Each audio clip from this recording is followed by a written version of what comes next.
من المرتقب أن تطلق الجزائر أرضية تكنولوجية لتصنيع محركات أول طائرة إفريقية من دون طيارة، وذلك في إطار التعاون العلمي مع جنوب إفريقيا ابتداء من أول أيام السنة المقبلة.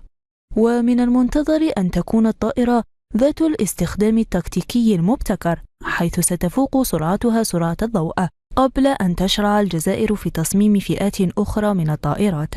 هذا ما أفاد به المدير العام للبحث العلمي والتطوير التكنولوجي حفيظ أوراغ في تصريح نقلته وكالة الأنباء الجزائرية على هامش الصالون الدولي المخصص للطائرات بدون طيار، حيث قال أنه تم اختيار معهد الطيران جامعة البليدة لإقامة أرضية الإنتاج لتحتضن فرقا مختلطة طيلة مدة الإنجاز المقدرة ب18 شهرا، بعد التوقيع على اتفاقية للتعاون العلمي بين البلدين الجمعة الماضية بمركز الاتفاقية لوهران بحضور وزير التعليم العالي والبحث العلمي محمد مباركي.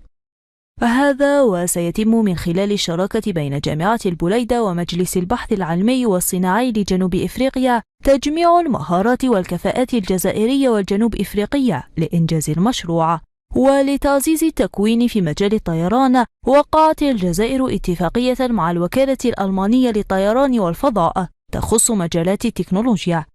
بحضور كل من وزارة الدفاع الوطنية وشركة الخطوط الجوية الجزائرية، إسبانيا وفرنسا والمملكة المتحدة وروسيا وتونس.